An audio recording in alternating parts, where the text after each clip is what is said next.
Bienvenue dans cette vidéo qui correspond au niveau 1 d'une série consacrée à la nuque. Comment prendre soin de votre nuque?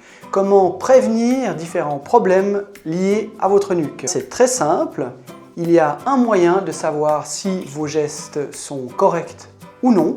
Il s'agit simplement de respecter la physiologie du mouvement de votre nuque.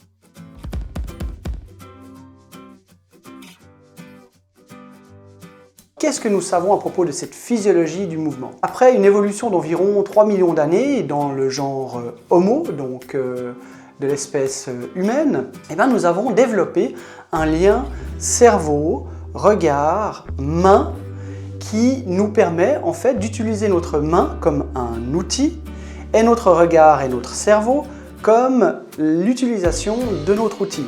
Donc nous avons ce lien neurologique qu'il faut en fait respecter pour faire les bons mouvements avec sa nuque. Concrètement, qu'est-ce que cela signifie? Cela signifie que votre nuque est faite pour soutenir votre tête et puis entretenir une vision qui vous permet d'avoir toujours votre main dans votre champ de vision. C'est-à-dire qu'avec le bras tendu, votre regard doit pouvoir constamment suivre le mouvement de votre main dans tous les sens sans bouger votre buste. Donc avec le buste droit, vous bougez votre main en gardant le bras toujours tendu et votre regard doit pouvoir suivre le mouvement de votre main dans tous les plans en gardant le buste le plus droit possible. Et ainsi, en fait, vous vous assurez de bouger votre nuque en respectant sa physiologie, en respectant en fait les mouvements naturels de votre nuque. Si vous respectez ce principe-là, vous n'avez pas de risque de faire de mauvais mouvements pour votre nuque. Évidemment, c'est valable avec les deux bras. Donc toujours le bras tendu et en gardant le buste droit, vous mobilisez votre main, votre outil, dans tous les plans. Donc ça, c'est des exercices que vous pouvez faire régulièrement dans la journée. Les mouvements de rotation de l'épaule en suivant votre main. Voilà. Et la même chose de l'autre côté. Et ainsi, vous prenez aucun risque.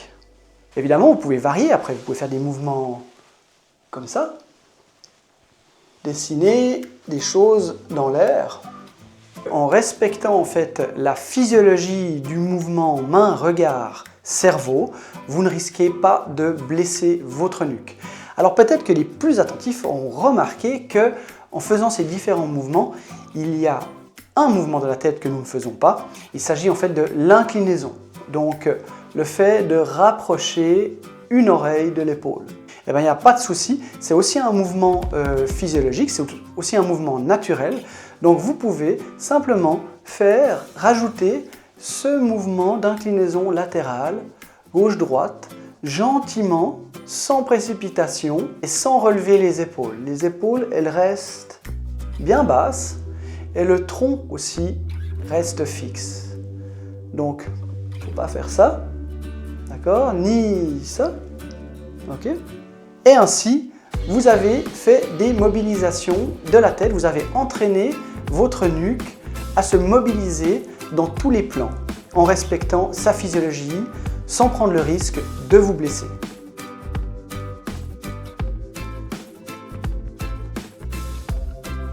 Si pendant ces mouvements de suivi de la main avec votre tête et avec votre regard, vous avez des nausées ou des vertiges, eh bien cela veut dire qu'il y a un problème de coordination dans votre système d'équilibre interne, entre l'oreille interne et votre corps dans les différents mouvements. Alors pour ça, vous pouvez simplement exercer votre équilibre interne, parce que le cerveau en fait possède ce qu'on appelle une plasticité. Et puis comme le montre en fait l'homunculus de Penfield, cette plasticité en fait permet d'améliorer notre perception et notre système d'équilibre interne. Imaginez par exemple, avec ce niveau à bulle, imaginez que votre système d'équilibre interne, c'est la petite bulle au milieu. Donc lorsque tout va bien, eh bien, le système régule, votre équilibre est maintenu et il n'y a pas de vertige ni de nausée. Pour entraîner ça, c'est très simple. Vous faites un mouvement avec le pouce en haut, devant vous, comme ça. Vous fixez le pouce et vous allez le décaler légèrement de côté en le suivant du regard sans bouger ni la tête ni le buste. Donc vous regardez votre pouce avec les yeux uniquement, sans bouger la tête ni le buste. Et vous faites ça des deux côtés. Ce mouvement-là, tout simple en fait, va réguler et va transformer votre cerveau, grâce à sa plasticité, pour améliorer son système d'équilibre interne.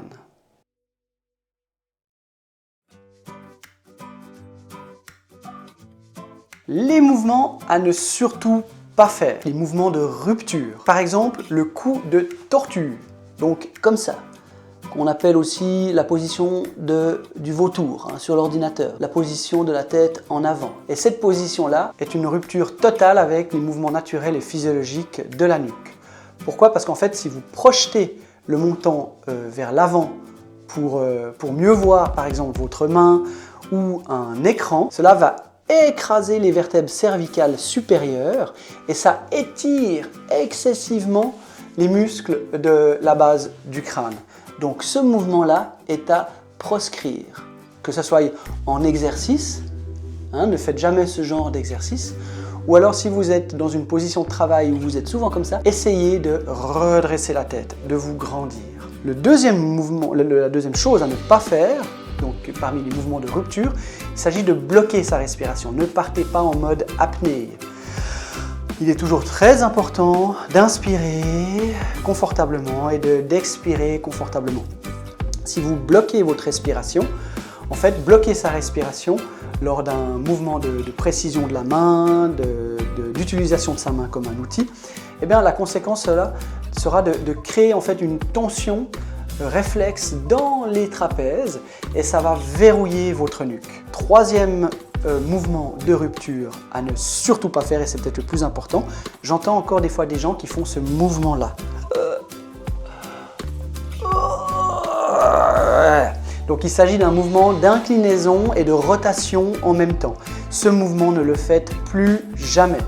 Pourquoi? Simplement parce que incliner la tête sur le côté tout en tournant la tête, en fait, brusquement, comme ça, c'est très brusque en réalité, et bien, la conséquence c'est que ça crée un cisaillement maximal pour les disques intervertébraux. Donc entre chaque vertèbre, nous avons des disques, et puis ce mouvement-là d'inclinaison et de rotation simultanée, en fait, va cisailler ces disques. Donc ça va créer une pression qui va endommager vos disques. Donc surtout ne faites pas ce mouvement.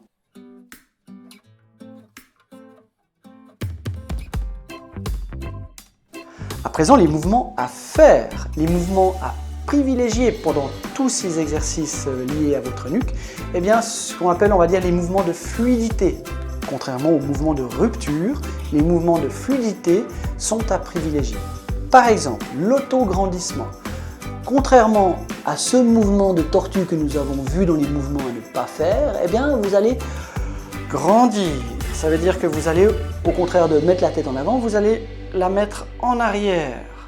Et en mettant la tête en arrière comme ça, vous allez grandir. Vous créez de l'espace entre les vertèbres. Ça permet une meilleure inclinaison latérale sans pincement. D'accord? Si vous êtes comme ça et que vous voulez faire une inclinaison latérale, ça va être difficile. Alors là, vous allez tout abîmer. En mettant la tête en arrière, vous allez pouvoir incliner la tête correctement. Et là, vous allez sentir aussi la musculature. Ça veut dire que là, vous allez vraiment travailler sur l'étirement des muscles de cette manière. Et non pas sur les disques et sur nos pauvres vertèbres. Le deuxième mouvement de fluidité, c'est la dissociation œil-cou. C'est toujours mieux de s'entraîner à bouger les yeux en premier, plutôt que la nuque. Ça va économiser votre nuque et ça va surtout en fait respecter un ordre, une hiérarchie neurologique. C'est-à-dire que la vision dirige et l'aspect moteur, l'aspect du mouvement en fait suit. Ça va réduire votre fatigue musculaire. Dorénavant, essayez de d'abord bouger les yeux avant de bouger la tête. Si vous avez quelque chose à regarder, regardez avec les yeux. Ça va entraîner tous vos muscles du regard. Et en plus de ça, ça va économiser votre nuque. Essayez de privilégier cette hiérarchie, vision, suivi du mouvement. Quand vous faites des mouvements de la nuque, faites-les lentement. Parce que les mouvements, en fait, lents, permettent d'isoler les différents muscles dans la colonne cervicale et évitent qu'il y ait des mouvements parasites pour suivre votre main à tout prix. D'accord? Donc, ce n'est pas un concours de vitesse.